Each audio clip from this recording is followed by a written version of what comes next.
135. And there really aren't any more weekends, weekdays. One day just blends right into the next.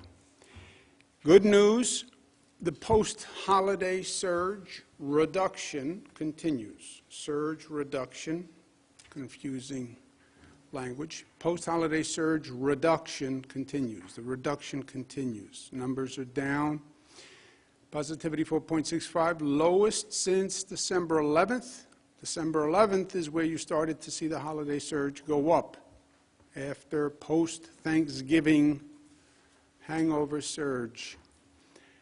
151 people passed away. They are in our thoughts and prayers. Hospitalizations down 163. That's good news. That's a big number. ICUs down 41, intubations down 12. Percent of people hospitalized by regions, down all across the state.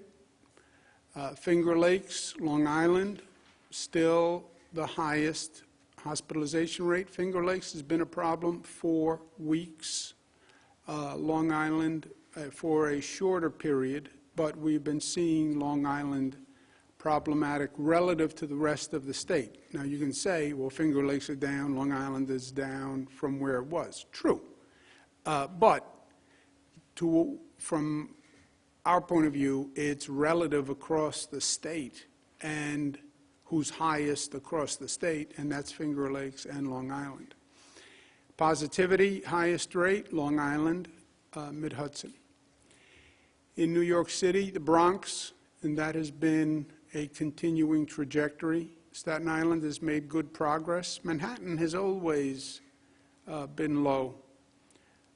Again, it's fascinating when we have the time and go back to look at the behavior of people in communities during COVID, because that's what is determining these numbers. If you look at the positivity decline, we were 7.9 January 4. That was the high point. That's the collective Thanksgiving, Christmas parties, Hanukkah parties, Kwanzaa parties, gatherings, celebrations, New Year's Eve, New Year's Day, Buffalo Bills game excitement. 1.4 is the high point, 7.9, we're down to 5.3. So we had discussed this, we were expecting this surge, and we handled it, and we're on the other side of it. You also see it in the number of hospitalizations that are dropping. The experts, in quotes, those are air quotes, because I don't believe anyone really knows what's coming with COVID. And that's been true since day one. They give us their best medical advice, but nobody knows. But the experts say the trend for New York should continue to drop. That's what the expert models are showing. Vaccinations, we've done over 1.7 million vaccinations. It is going very, very well. Total 1.789 first doses, and some people are starting to get their second doses. We have used all of the allocation that we have received for weeks 1 to 6, right? The way this works is we get a weekly allocation. We have used all of the allocation. That means you ran out.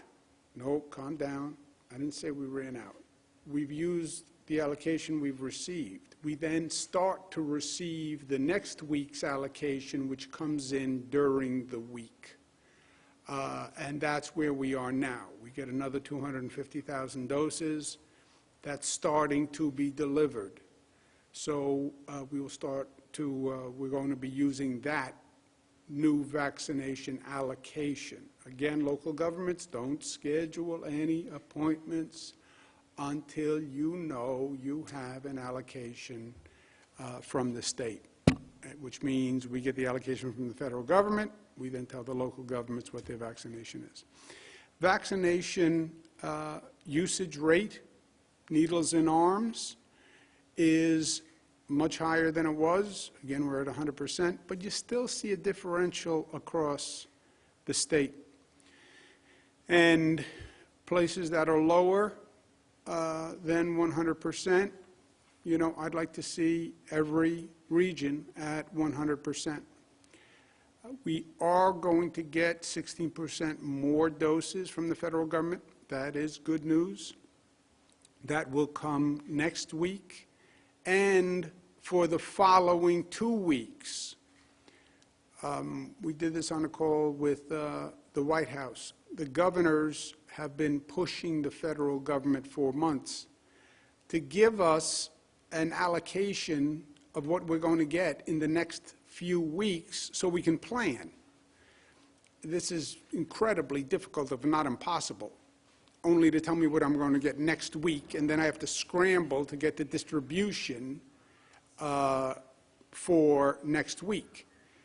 We now have a 3-week allocation, thanks to the Biden administration, which is much, much better than where we were. So I can then say to local governments, you're going to get 16% more next week and the week after and the week after. Plan on that. Hospital workers, 1A priority. They are still the priority, even though we have a lot of other categories eligible, because vaccinating hospital workers protects hospital capacity. If hospitals get overwhelmed, I am telling you what they're going to say. They're going to say we have a staff shortage. Not that nurses and doctors disappeared, but that they got sick. If they are vaccinated, they won't get sick. Vaccinate the healthcare workers. We're up to 73%, and that is great news. January 18th, we were at 63%. We then did a full court press. I used my most persuasive charm offensive to convey to hospitals that they had to get this vaccination done, convey to local governments they had to get the vaccinations done. We went from 63 to 70% in 10 days. That's a point a day. So that's phenomenal progress, and I thank them all very much for doing a good job. Yes, it was urgent. Yes, I said it was urgent, but they responded, and I thank them very much. Again, you see a variation across the state. Some places are higher, some places are lower. 73 is the average, but places that are below, we'd like to see everybody rise up. This is, and there's a variation by hospitals across the state. These are the top 25% of performing hospitals and the bottom 25% of performing hospitals. Okay, we have about 200 hospitals, give or take, in the state. This is the highest vaccinating, 25%, and the lowest vaccinating, 25%. I can't read this chart, so you can read it at your leisure. These are the top 25 hospitals, not percent, top 25 hospitals, and the bottom 25 hospitals. And this I can almost read. Syosset Hospital, 100%, great job. Cayuga Medical Center, 100%, great job. Staten Island University Hospital, 100%, great job. New York City Health and Hospitals, Woodhull, 100%, great job. Northern Westchester, 97, very good. Not great because you're not 100. If you were 100, you'd be great, but 97 is very good. University Hospital Stony Brook, 96, good. Not great. 37%, New York City Harlem Hospital Center. New York City H&H North Central Bronx Hospital, 38%. 40% Montefiore Mount Vernon Health. How do you have some hospitals at 100 and some hospitals at 37%? Please, local departments of health, look into this. I will wager you this. If we get into trouble with hospital capacity, the hospitals that are on the bottom of this list will be the first hospitals to have a problem with hospital capacity and getting overwhelmed. That is my wager. I just hope it never happens. Bronx positivity is still high, and we've been talking about this for weeks. It's at 7.06%. We're going to open a mass vaccination site at Yankee Stadium. You cannot play baseball when you come, but you can come to Yankee Stadium. It is a joint effort. I want to thank the city, Mayor de Blasio. I want to thank the Yankees, Randy Levine. I told him that we would not disturb the grass. Please honor that commitment. Somos Community Care is actually going to operate it. Henry Munoz, who's done a fantastic job for this state, I want to thank them very much. And the National Guard will be constructing and administering the site. And I want to thank all the National Guard people who I've been out there with them many, many times through COVID and many other emergencies. They do a great job. And when I ask them to come out, I go out and I join them, and I'm going to join them at Yankee Stadium. I'm going to be more of a construction supervisor, manager role. Not that I won't do the heavy lifting. Dr. Zucker is going to do a lot of the heavy lifting, poles, tents, but I will do the supervising of the operation. Any local government that needs help in providing social equity efforts, let us know. There's two issues on social equity. People have to have access, poor communities, black community, Latino community, and they have to accept it and get past the vaccine hesitancy, which we are seeing, and it is a very real issue, and we've been talking about it for weeks, and we expected it, but it is a very real issue. But any local government that wants a specialized effort, we will work with them to do it. Overall, we're reopening the economy and we're protecting public health. We said it was never one or the other, it was always both. So it's smart and safe. It's following science and following data. You watch those numbers and you react to the numbers. What is happening with the positivity, what's happening with the new cases per capita, what's happening with the hospitalization rate, and adjust the economic valve as follows. New York City, we went from 7.1 in January. That was our high point in New York City. It was the high point across the state. That was the post-holiday surge high.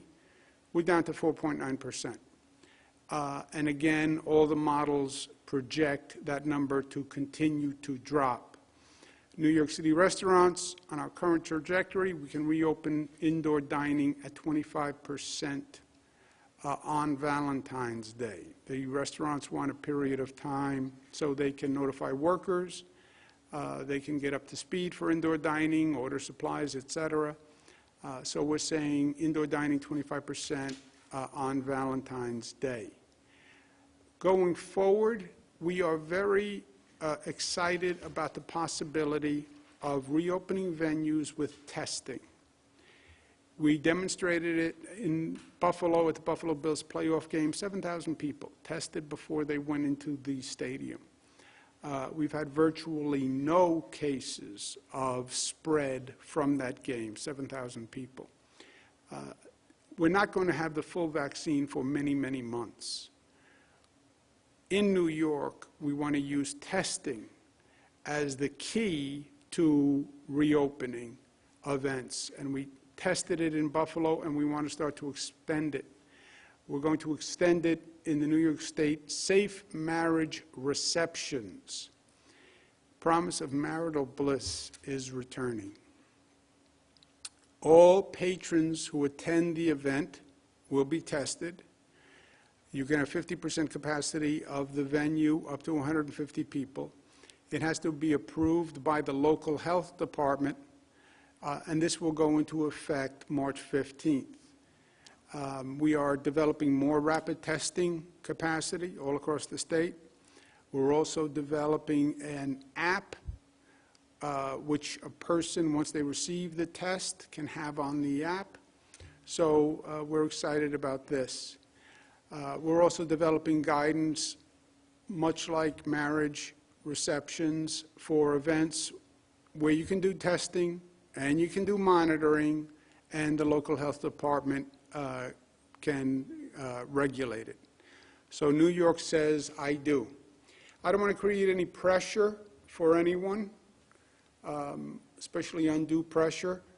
I don't want to create any personal pressure.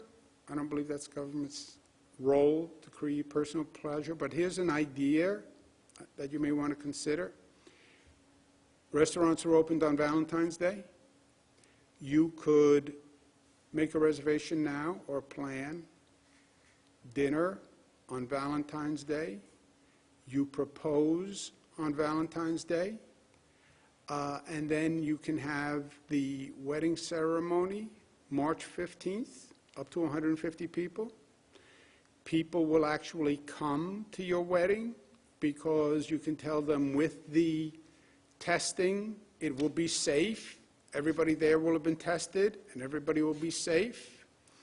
Because for a lot of these venues, I don't believe it's about the government restrictions. I believe if I said today, movie theaters can open to 100%, I don't believe people go. I believe people have to be confident that it's safe.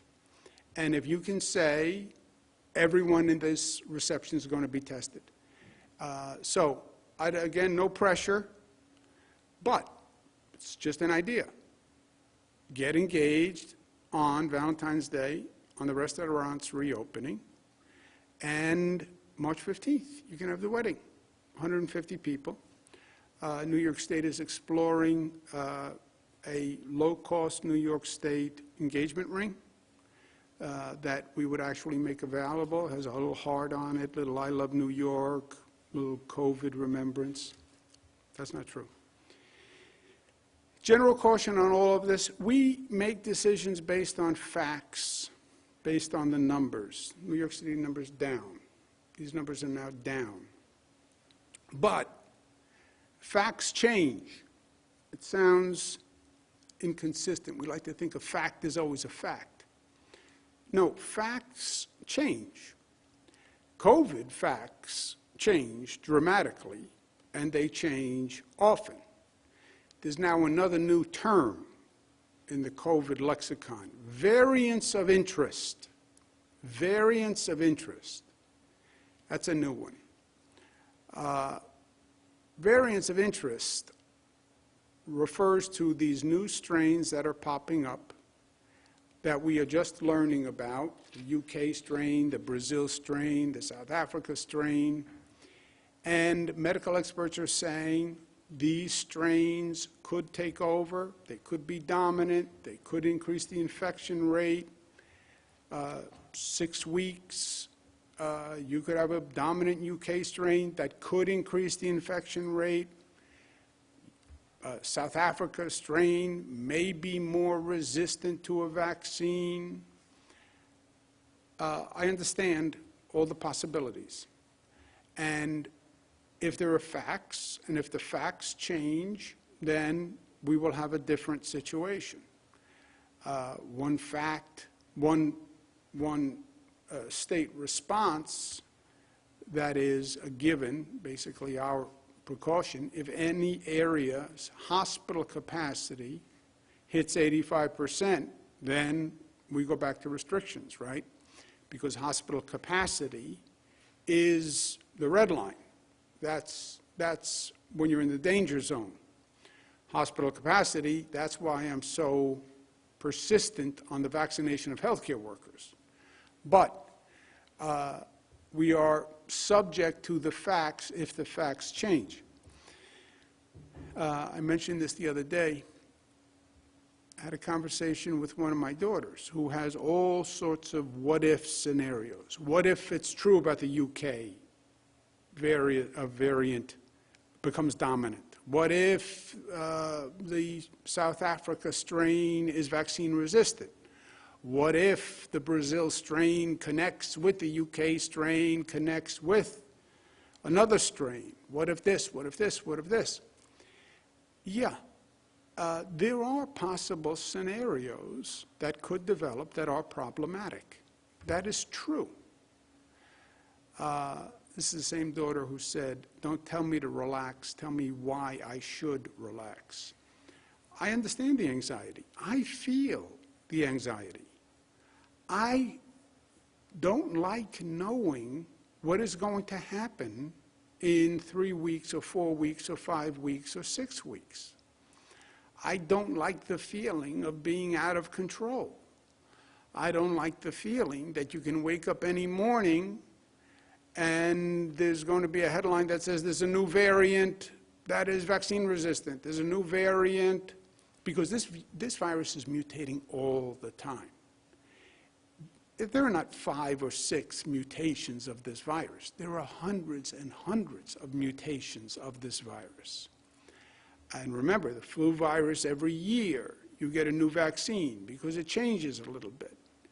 So yes, I feel the anxiety, and I feel that we're not in control. And yes, I like to be in control. Well, control freaks. Yeah, I like to be in control. I like to know what's coming down the road so I can prepare. This is a situation where nobody knows what's coming down the road. Nobody knows. I talk to the best experts. They'll have a theory, maybe this, maybe that, maybe this, but nobody knows. So what do? You deal with the facts when you know them.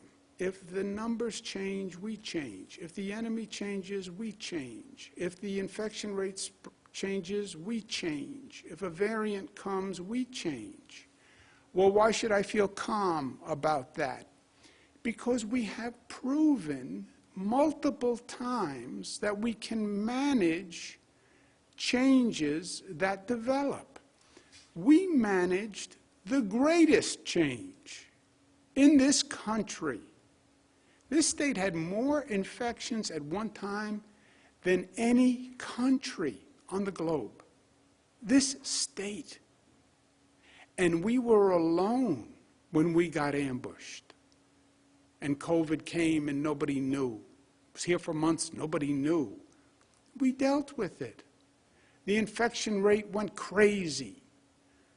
We dealt with it. Hospitals were overwhelmed.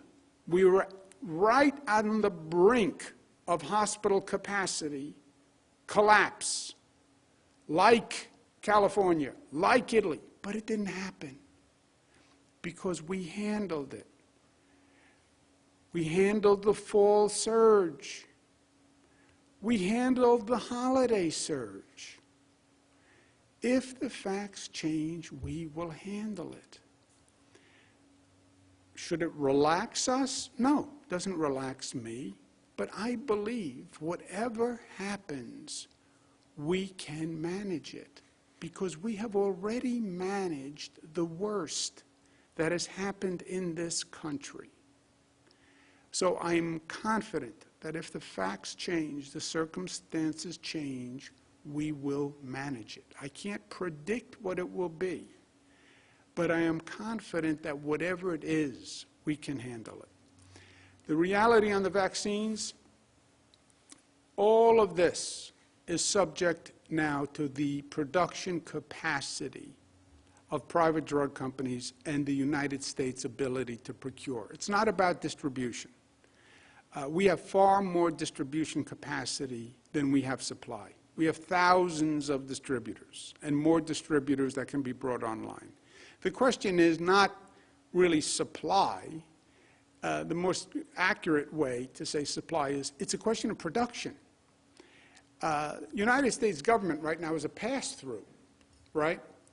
You have private drug companies producing Pfizer, Johnson & Johnson, hopefully, Moderna, Novavax. They're producing. The U.S. procures it, and then the U.S. sends it to us. But the faucet is the private production. We'll distribute all that we receive. But even with President Biden's new announcement of increase, which is very welcome, it's 6 to 9 months to get enough vaccine to vaccinate people in this country. I think President Biden, the federal government, should now consider the Defense Production Act. We went through this in the spring, and we paid a very high price for it. When we ran out of PPE, and we ran out of reagents for testing, and we ran out of Q-tips. They call them nasal swabs. I call them big Q-tips. And we ran out of ventilators. and the manufacturers could not produce any more ventilators. What the Defense Production Act says is the federal government can say to private companies, you must produce this product. The problem on the drug production, the vaccine production, is the manufacturing capacity of the drug. These are very specialized machines, specialized equipment. This is not going to go away anytime soon. There probably will be a new virus that requires a new vaccine and a new booster shot, if you will. This is going to be multiple years.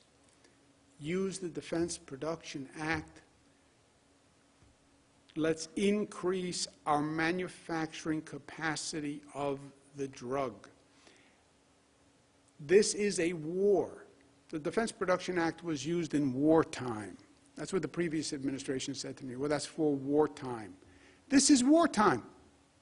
COVID is a war. More Americans died from COVID than World War I, World War II, Korea, Vietnam combined. So yes, we are at war.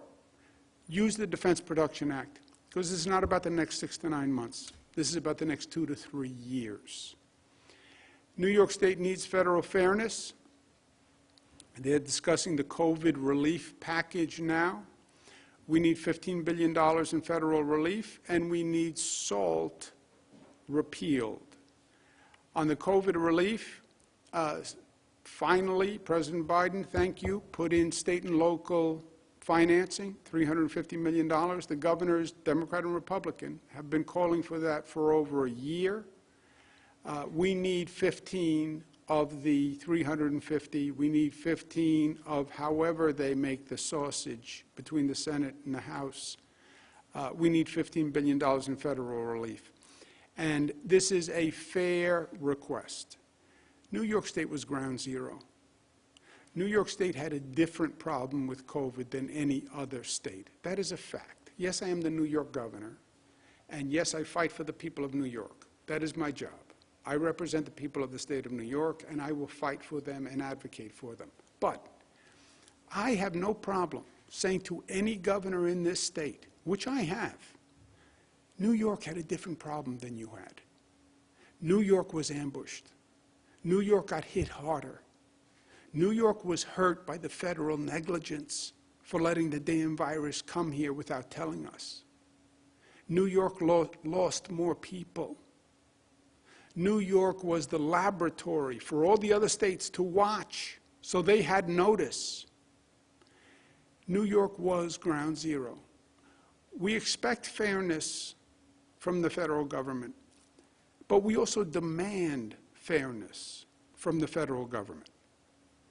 And to my federal colleagues, congresspeople, senators, there are no excuses now. You are in charge. You are in many ways executives.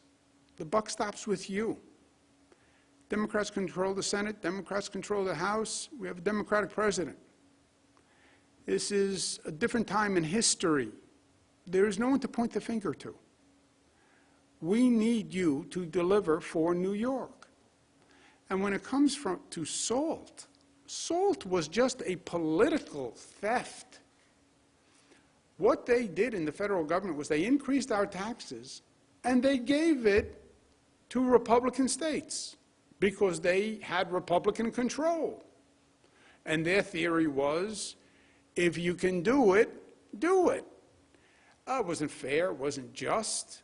It was pure politics. They took from the blue states, they gave to the red. And the state that they took from most was New York State.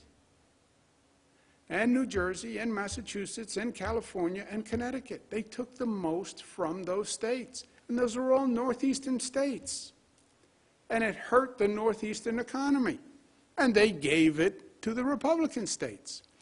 Every Democratic congressperson, every Democratic senator said it was an outrage, and we'll fix it. Well, you know what? Fix it, because now you're in charge.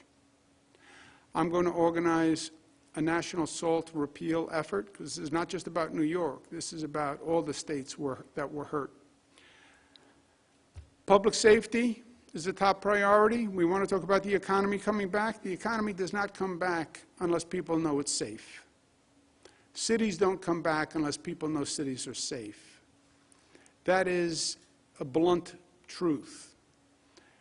We all understand the tension between police and certain members of the community, loss of trust, loss of respect. That's been true for over a year. I've said numerous times, problems don't go away if you deny them. They only mount. They get worse. It's true in life, it's true in society, it's true in government. Government leaders put people at the table, work it out. Make it a cathartic, collaborative process. Police have to police. They have to be able to do their job safely. The community has to believe they're treated fairly, and they're not discriminated against, and they're not abused. Come up with a new plan, a new understanding, but do it by April 1.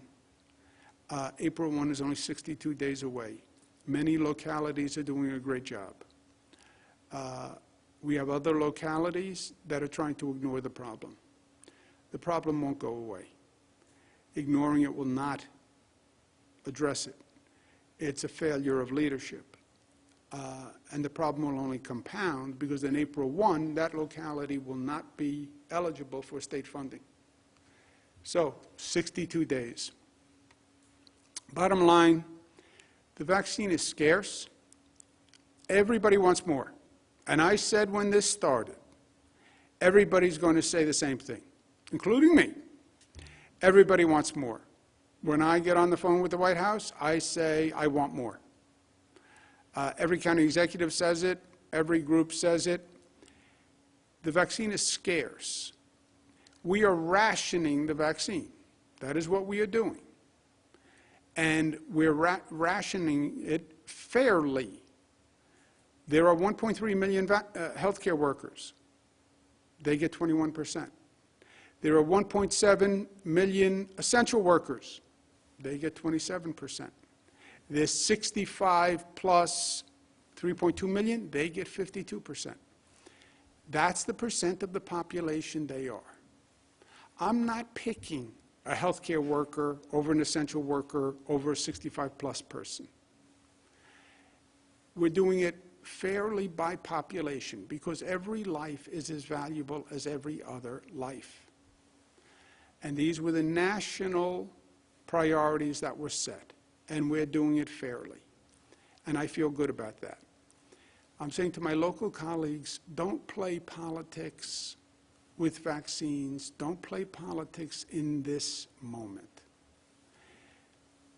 You have healthcare workers, you have long-term care facility residents, long-term care facility staff, developmentally disabled staff, college professors, police officers, fire professionals, mass transit professionals, grocery store workers, child care, and then you have people who are 65 plus.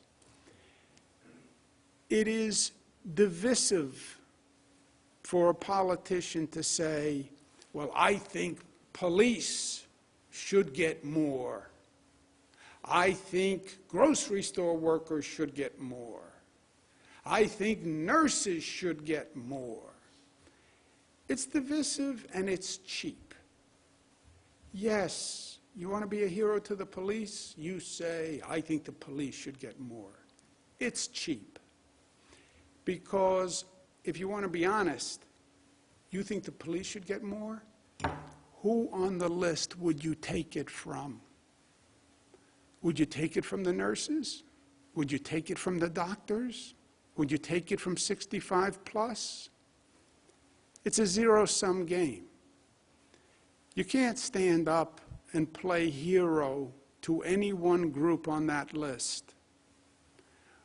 If you have any sense of honor or integrity, where would you take it from? I believe healthcare workers should get more. I believe developmentally disabled workers should get more. I believe school teachers should get more. I believe first responders should get more. I believe the subway and bus drivers should get more. I believe grocery store workers should get more. Yes. I believe daycare workers should get more. Yes. But if you want to say, well, they're not getting their fair share, then say at the same time who you would take it from on that list. Otherwise, you're playing politics, you're dividing people, you're scaring people, you're upsetting people at a very delicate time. We get 300,000 vaccines per week to do 7 million people. You can't do every one group. At least do it fairly. Political extremism is a problem in this country. We've seen it in Washington, D.C. They're now doing investigations. Government cannot tolerate criminal insurrection, and New Yorkers will not tolerate it. There are levels of extremism. What happened in Washington did not just happen overnight. It developed, and you could see it increasing over time. It was a building storm, and it starts with ugliness and threats on the internet, anonymous threats. We should confront them, we should get them, we should attack them. The internet, social media can really be a breeding ground for a lot of positive, but also for a lot of hate. And it builds. I see it here in New York on the internet. This building ugliness. Once you start to light fires, don't be surprised when the fire is out of control. That was the lesson of what happened in Washington. And that was the lesson that I hope many of the extremists learned in Washington. Unfortunately, I don't think they did, because we see it here in New York. First of all, the law is the law. And in New York, I will never allow the insurrection that happened in Washington, D.C. That made a mockery of law and order. And that was a disgrace to democracy and to every citizen of this nation. Second, when you see the ugliness being fomented for selfish political reasons, often, everybody should condemn it. Everybody should condemn it. There are no secrets in life. We know who spreads the ugliness on the internet. You can think, I'm anonymous, Capital Watch. You're not anonymous. People know who you are and who you work for. And any decent elected official, I don't care Democrat or Republican, you want to have differences, have differences. I represent Democrats and Republicans. But don't get ugly. And don't get ugly now when society is so fragile and personalities are under such stress. Times of extreme pressure show us who we are. Times of pressure reveal the true character in people. I believe that.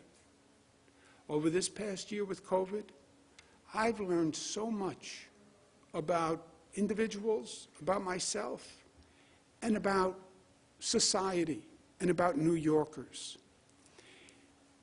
You put pressure on people, and any little personality crack or flaw, when you put the pressure on, it explodes. And little insecurities explode. And little neuroses explode. People who I thought were strong and capable crumbled. I saw them crumble during COVID. At the same time, you put the pressure on, you put the stress on, it solidifies the stone. It makes some people stronger.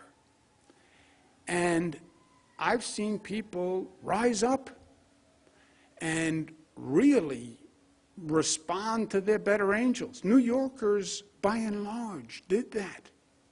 That's how we beat COVID. You see the beauty in people, and you see the ugliness in people. It is disturbingly exposing. Find your best self in this moment. And let's all of us applaud each other when we find our best selves. And let's strive for that. That's what we mean when we say New York tough. Not tough the way they always think. Yeah, we're that. Yes, we are tough. But we're more than just tough. We're smart. We are united.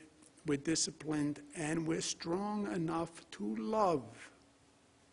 That's what we have to find in this moment. And that's what we have found. And when you don't see that, speak up. Speak up. This is our ethos, and this is our morality, and this is what we expect from each other, to be New York tough. And if you're not, speak up. Questions? Thank you, Governor. If you would like to ask a question, please use the raise hand function at the bottom of your window. We'll take a brief moment to compile the Q&A roster. Governor, your first question comes from Chris Ravadas from WIVB.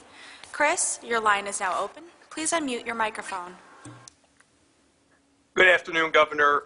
Why should it take a report from the Attorney General for the state to release the number of nursing home residents who died in a hospital, which is a number that we've been looking for quite a while? Let me ask Dr. Zucker first to respond to that. Sure. Thank you, Governor. There are a few key points here that I'd like to make, which is that we've always been transparent on the number of nursing home deaths that were reported in the facility. We've always said those are the in-facility deaths. And we've also said that there have been hospital deaths. Back in August, we said that we would get the legislature the number, and we were working on that, particularly in anticipation of my budget hearing, which is coming up next month.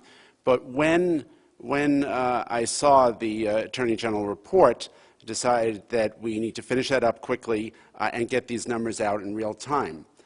The other key point, and this is a very important point to emphasize, is that the total number of deaths does not change. That number has not changed, and we put that out. And to misrepresent that number actually is factually inaccurate. And so in the report, when I saw that that was there, I said that when they said there was undercounting, that's just factually inaccurate. We wanted to get that out. And Governor, as you have said on all of these presentations, reporting the number of deaths is always the hardest number to report out there, and we wanted to be sure that those numbers were accurate. Thank you. Yeah, if I just also remember the context here. The report affirmed everything the commissioner said. Where this starts is, frankly, a political attack from prior federal administration, HHS, their great spokesperson, Michael Caputo, who's a Roger Stone protege, who said we had more nursing home deaths in New York because of something that the state health department did. This report affirms everything the commissioner said for the past year. The State Department of Health followed federal guidance by CMS and CDC. Commissioner said no not-for-profit nursing home was forced to take anyone. Report confirms that. If they took a person who they could not care for, a COVID-positive person, they violated the law. The report says that. And the Department of Health only counted the number of deaths in hospitals and the number of deaths in nursing homes, released that number stays the same. Well, how about people who were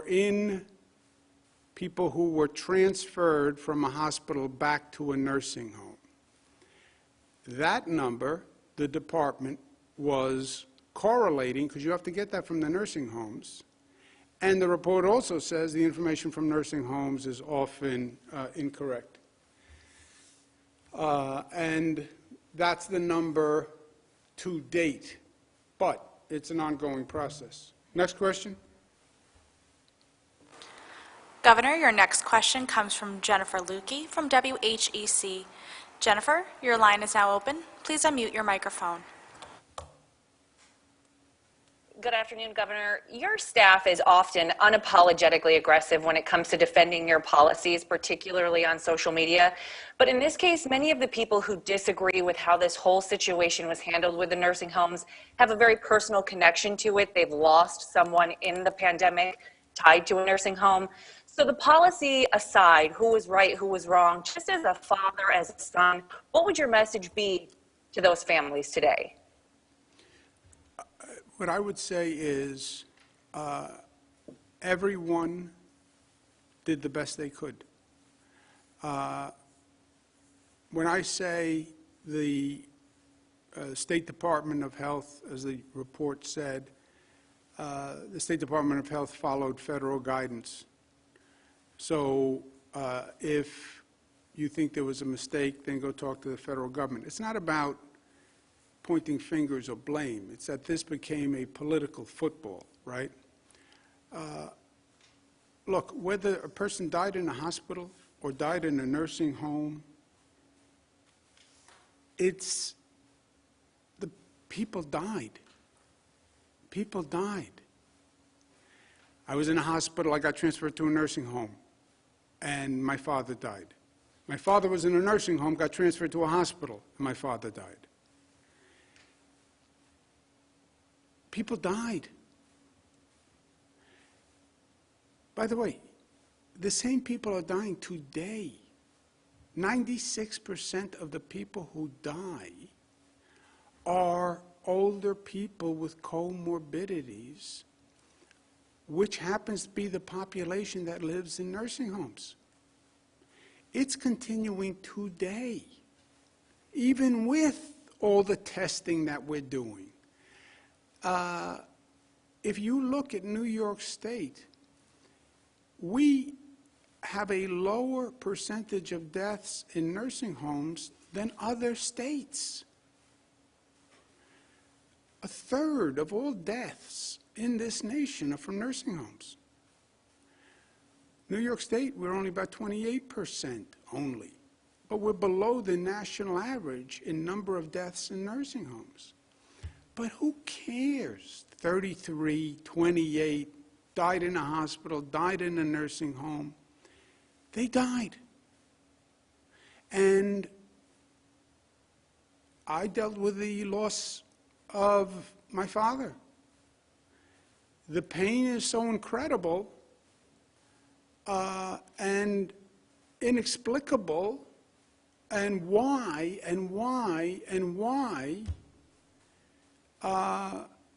it's a tragedy. It's a tragedy.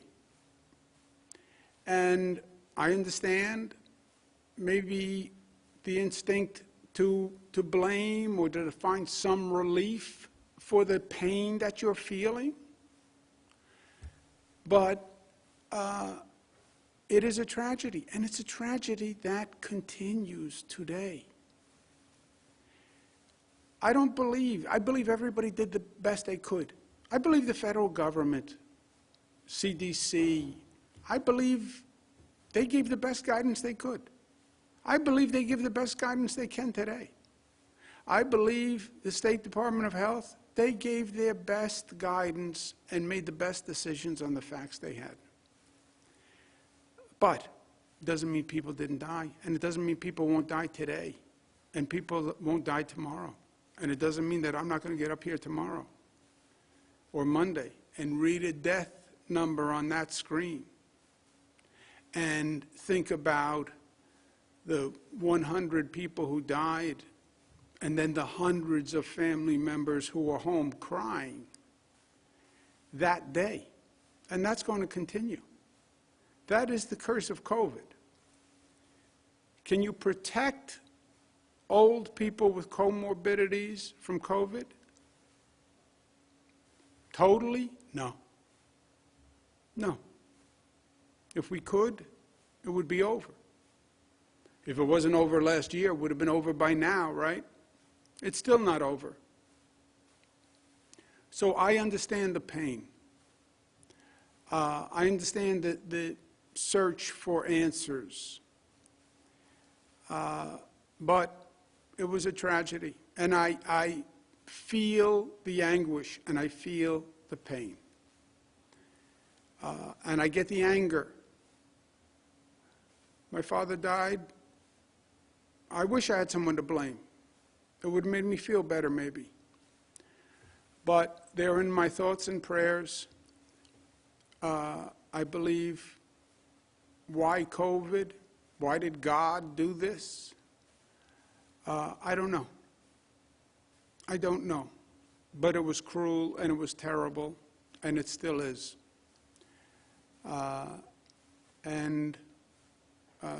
Luckily, I'm blessed with faith, and that helped me at times of pain.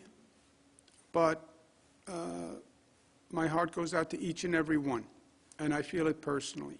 And everybody should know it's not because, and when I do the death numbers on Monday, it's not because everyone didn't do everything they could to prevent it.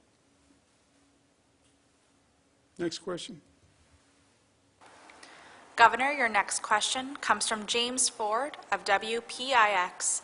James, your line is now open. Please unmute your microphone.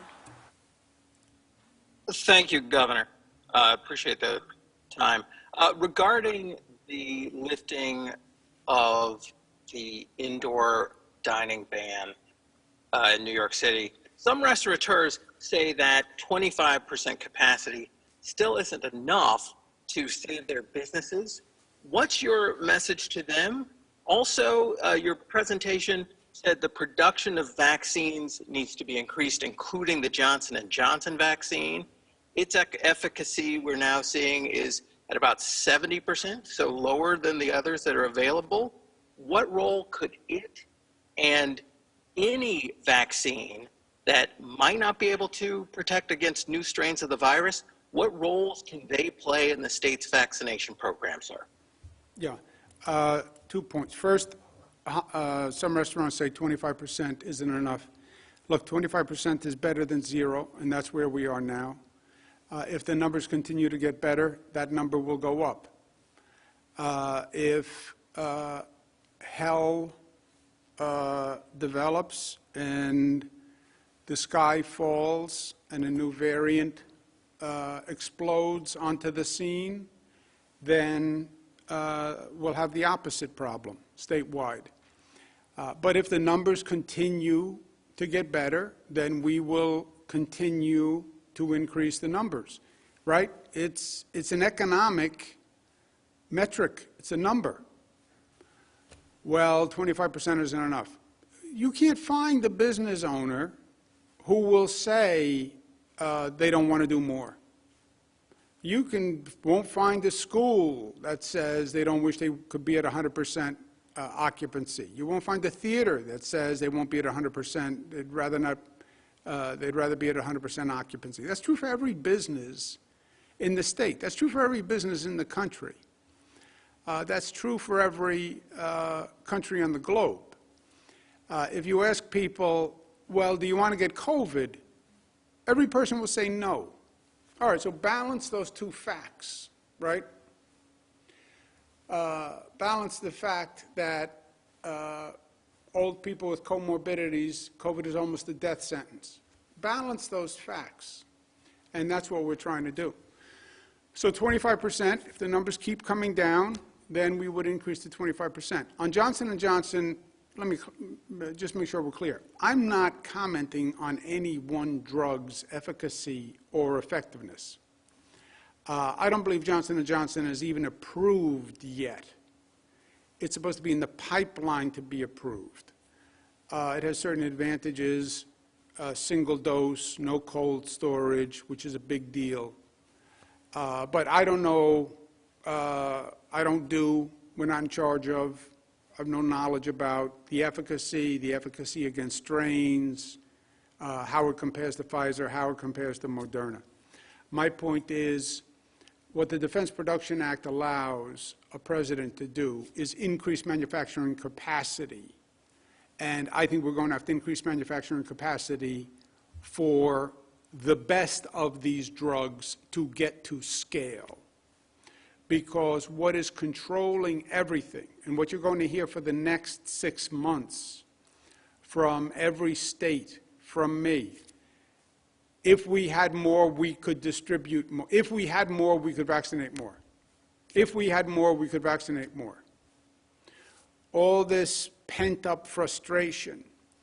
Police want more. Firefighters want more. Politicians say, I think the police should get more. I think the firefighters should get more. Yeah, all that tumult, that anxiety, is because you have 7 million people eligible for 300,000 vaccines.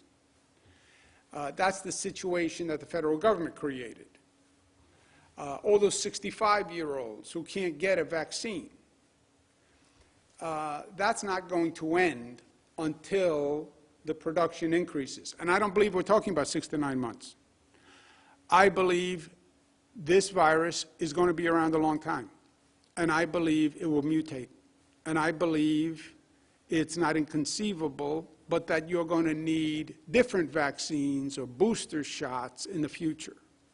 So I don't believe this issue of production is going to go away. I believe it's going to get worse. What we learned with ventilators in the spring was the president should have done the Defense Production Act right away, should have had manufacturers producing those ventilators right away, should have mandated PPE manufacturing right away, and rather than wasting the months that they spent where businesses decided who wanted to get into the ventilator business. We actually ultimately produced the ventilators as a nation. Unfortunately, we produced them at a time after we needed them. We now have an abundance of ventilators. I will sell you 10,000 ventilators. But they came too late. Defense Production Act should have been done early, so the production was increased. And I'm saying the same thing here.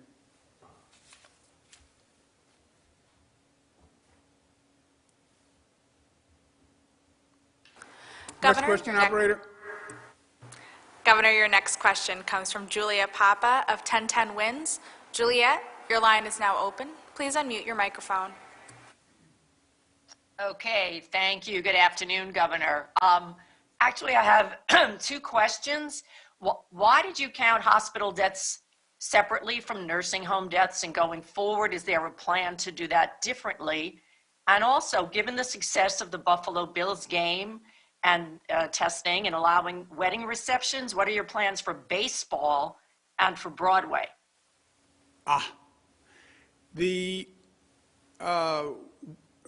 We count hospital deaths, correct me if I'm wrong, we count hospital deaths. The Department of Health counts deaths in the facilities where they occurred.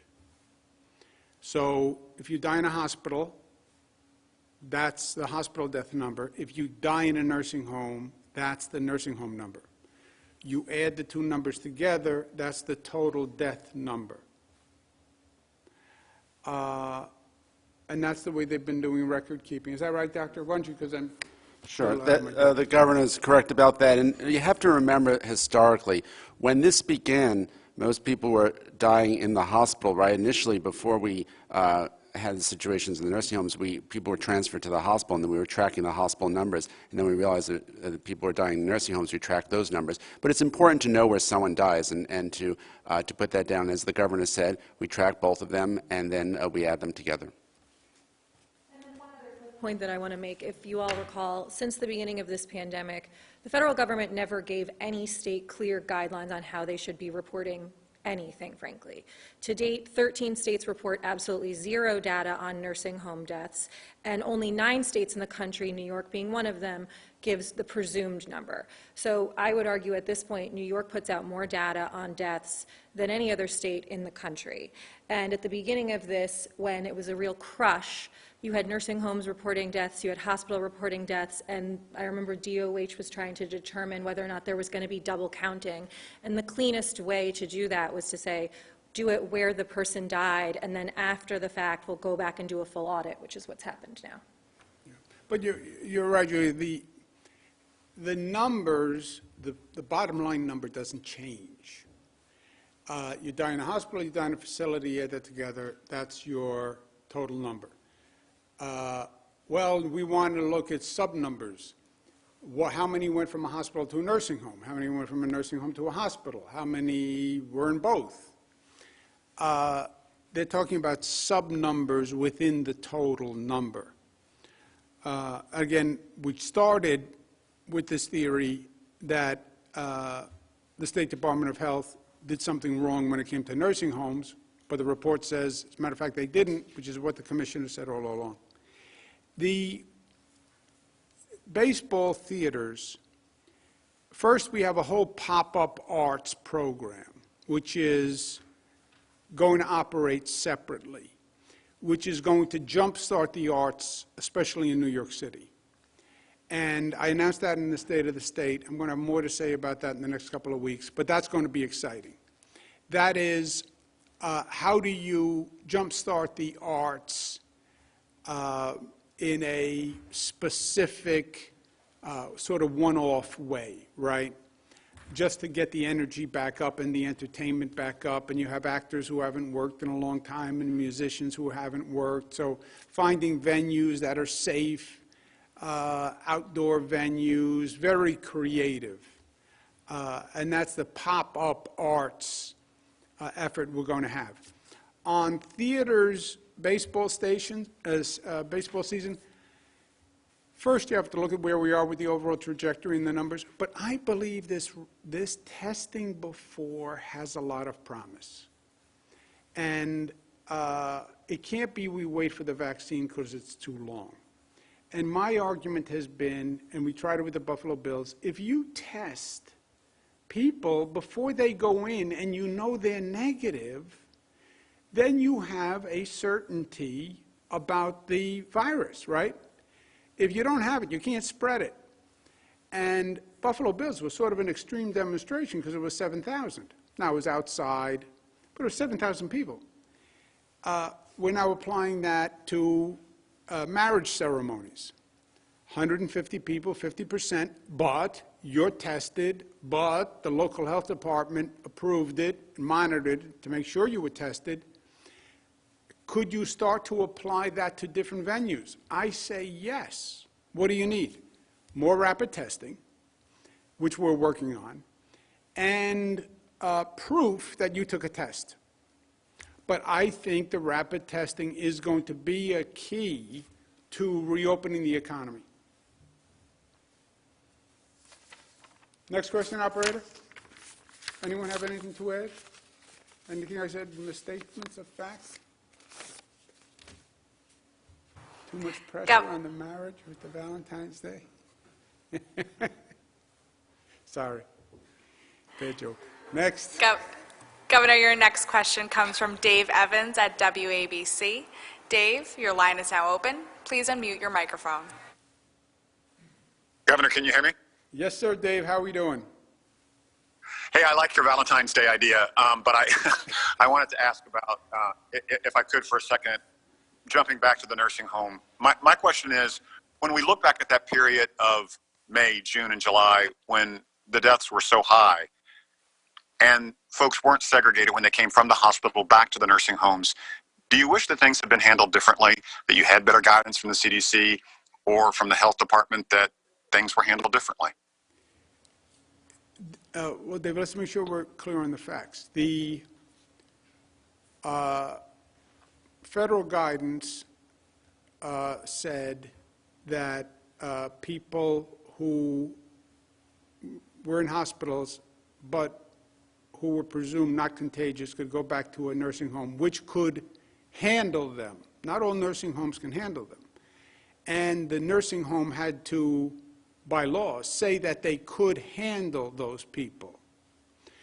Now, the OAG's report in the Department of Health has said if a nursing home accepted the person and couldn't handle the person, then they violated the law. And that has to be justified, because that's not just during COVID. That's a nursing home should never take a person who they can't handle. That's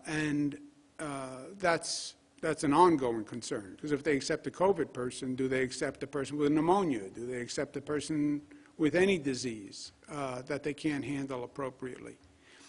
But do I wish this never happened, Dave. I wish none of it happened. I wish there was no COVID. I wish no old people died. I wish I didn't have to call out National Guard who got sick, some of whom got sick and died. I wish I didn't have to ask essential workers to leave their homes, bus drivers, some of whom got sick and died. I wish I didn't have to ask the nurses and the doctors to work around the clock and deal with hell, some of whom got sick and died. I wish none of it happened. That's what I wish. Melissa? And if I could add one other thing on this point, what we found when we went back and looked at this data was that between March and June, 37,500 staff members who worked in nursing homes had COVID during the period of those months. And one of the earliest misconceptions and mistakes from the health community was this perception that asymptomatic spread was not going to be a problem. And so that was something that we've learned from and that we've made dramatic changes on in terms of mandating testing in facilities. When the COVID positivity was lower over the summer, it was once weekly. We're now back up to twice weekly statewide. And the unfortunate thing about this virus and the people that it preys on is that every day, roughly 40% of the people that we're reporting in that death number still come from nursing homes, despite twice weekly testing, despite the vaccines that's going on right now. Those numbers are still continuing to be that high. And when you look at it nationally and you see that 35% of all deaths in this country, of the 430,000 deaths, are nursing home deaths. This is something every state in the country continues to struggle with. It is a tragedy for every family who comes into contact with this virus. You look just across the border in Pennsylvania, 11,170 nursing home deaths. Their population's obviously lower than ours. Their overall COVID death number is obviously lower than ours. Florida, 9,328 deaths, whereas their overall COVID number of deaths is lower than ours. They weren't hit in the spring. And so this is a virus that is very difficult to tackle. It's a virus that's very difficult to control once it gets into this population. And the only model that we've ever seen that's been completely successful in keeping COVID out of nursing homes was there was this one study that was done of a nursing home in France where they literally hermetically sealed it and didn't let anyone go in and out, and the staff lived there.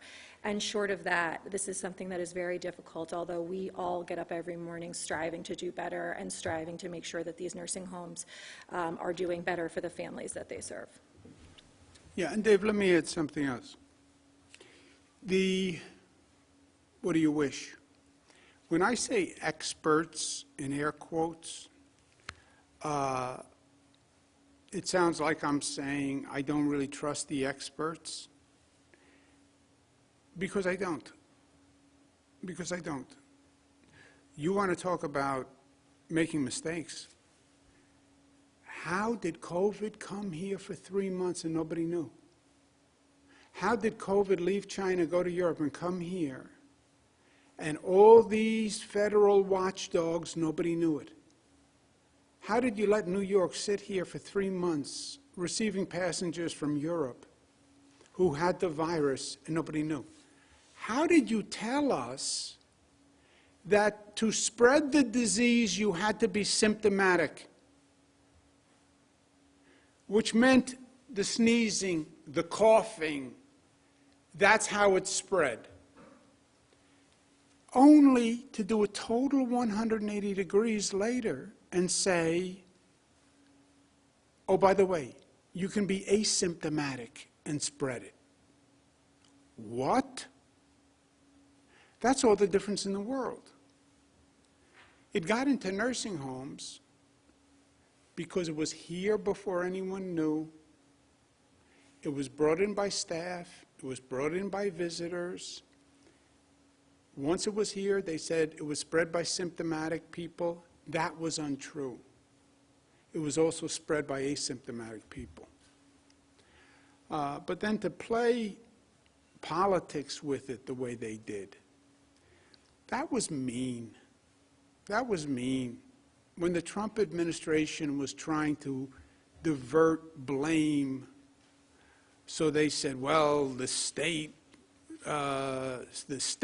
not just New York, by the way, they blamed all the Democratic states for the deaths in nursing homes. The politics wasn't just here in New York. It was all the Democratic governors. It was New Jersey, Connecticut, Pennsylvania. Blame all the Democratic governors for the deaths in nursing homes. No, that was mean. Because if you lost someone in a nursing home, then it put a thought in your head, well, maybe it didn't have to be. Maybe my father died unnecessarily. And that was just cruel to do. That was just cruel because it wasn't true. It wasn't true. And Melissa's point, you know how you know it's not true? The same death rate is happening today. And it's higher than the death rate in New York nursing homes. It's higher. Today it's happening. What could have been done differently? What could have been done differently? It's still happening today. One more question. Governor, your last question comes from Morgan Mackay of Spectrum News. Morgan, your line is now open. Please unmute your microphone. Hello, Governor. How are you? Hey, you, Morgan. Hi. So, the question isn't really about having these total COVID-19 deaths. I think everyone knows that although the total might be correct, it's all about having the accurate number of nursing home COVID-19 deaths because, as you know, having an accurate number is extremely important in crafting policy and legislation. Would you support an investigation into the health department and how they handle this nursing home situation? Do you think they need more staff or different leadership? If they could agree that having an accurate number for shaping future policy is important. Third question, you also signed a bill in March that provides immunity for healthcare providers when it comes to COVID-19 cases. This summer, when the legislature came back, they narrowed the scope slightly for future incidents. Now there is a bipartisan push to repeal this law. Do you support this? Yeah, I haven't seen the bill on the immunity law. Second, the Department of Health produced the nursing home number and the hospital number. The categorization they're looking for are people who were transferred to, well, people are looking for different things. People who were transferred from hospitals to nursing homes, and some people are looking for a number of people who were transferred from hospitals back to nursing homes and nursing homes back to hospitals. Those are going to be sub-allocations. The Department of Health said they can only get that from the nursing homes. And remember, the nursing homes were doing all this data at a very hectic period. The OAG's report also says the data from the nursing homes is very sketchy. And that's why the Department of Health, is my understanding, doctor can correct me if I'm wrong, has been auditing the data to make sure what they get from the nursing homes is actually accurate and then correlating it with the hospitals. But they will have the best information they can get from the nursing homes because they don't create this data. It all comes from the nursing homes. You want to say? No, I would just just Oh, again. I'm sorry, Dr. Zucker. Go Right, and there's two different systems where the data comes in. There's a system that brings in the data into the hospitals, there's a different system that brings it into the nursing homes, and we look at all this data to be sure that it's accurate. No, I would just also add to that that, again, at the very beginning of this, there was duplicative reporting that was going on. We had the hospitals reporting numbers, we had the nursing home reporting numbers, and we were fearful on the onset that we were going to be reporting numbers twice, and then we wouldn't have an accurate picture of what was happening on COVID in New York. Again, 13 states in the country report absolutely no data on nursing homes, and only 9 states in the country report presumed New York being one of them. So at this point, I believe that we give more data than any other state in the country, and as the doctor said, this was information that we had always planned on releasing. We were looking to do it ahead of the legislative hearings that were upcoming, and the audit continues to be ongoing. But looking for better national guidance in terms of what is expected on reporting so you can actually get a clearer picture state to state, because right now you really have a difficult time comparing any states, and the states still are doing reporting that is spotty at best.